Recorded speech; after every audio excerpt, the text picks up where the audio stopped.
गुरु भक्ति कोई गर्दन चढ़ाना नहीं। गुरु भक्ति का मतलब नहीं कहना पैसा लाकर 1 करोड़ 2 करोड़ चढ़ाना। गुरु भक्ति का मतलब आदेश का पालन, जो भी दरबार का हुक्म है उस आदेश का आप पालन करो जो आपसे हो सके, उसमें भी यथाशक्ति भक्ति। ये नहीं कि आप 2 किलो उठा सकते हो तो 50 किलो का बोझा लादा जाएगा। गुरु सदगुरु को इतना क्या पता नहीं है कि आप 2 किलो नहीं उठा सकते, आपको 50 किलो लादा जाएगा, मर जाओगे।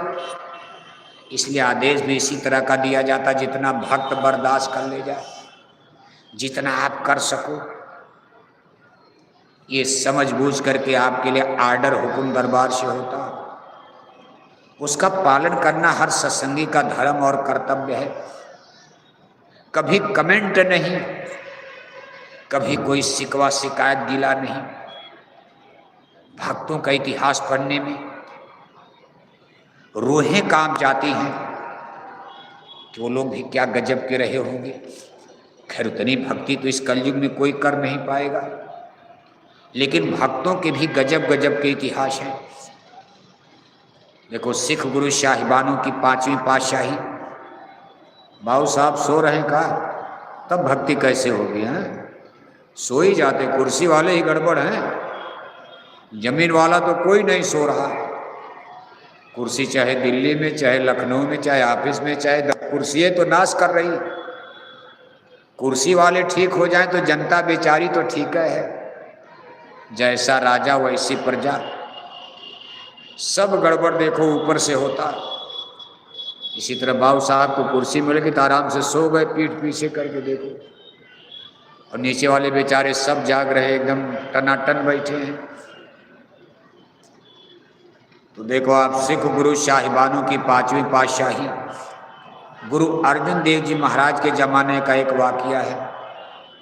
गुरु अर्जुन देव जी महाराज का टाइम पीरियड है मुगल बादशाह जहांगीर का समय, गुरु नानक का समय है मुगल बादशाह बाबर का।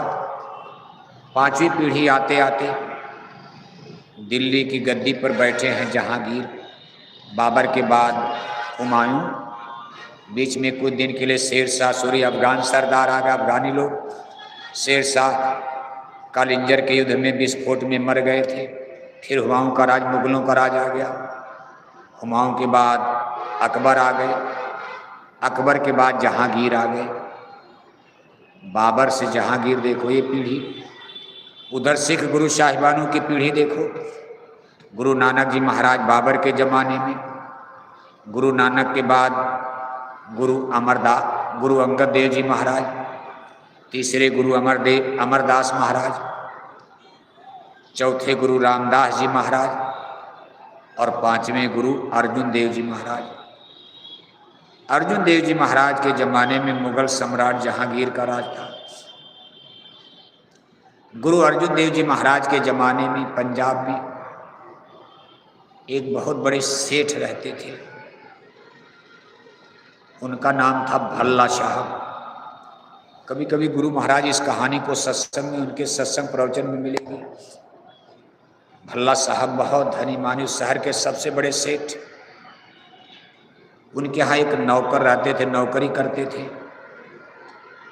वो गुरु अर्जुन देव जी महाराज के सत्संगी थे। सेठ जी तो सत्संगी नहीं थे, लेकिन उनके यहाँ नौकरी करने वाले नौकर सत्संगी थे। एक बार उस शहर में गुरु जी का आगमन हो गया। गुरु अर्जुन देव जी महाराज तशरीफ लाए। वहाँ उनका 2-3 दिन तक सत्संग होना था। नौकर ने सोचा कि सेठ जी को भी सत्संग में ले चले। सबकी इच्छा होती, आप भी जहाँ रहते अपने गांव में, अपनी ऑफिस में, दफ्तर में, आप समझा बुझा कर सोचते भाई चलो इनको भी सत्संग में ले चलें, सत्संगी हो जाएंगे।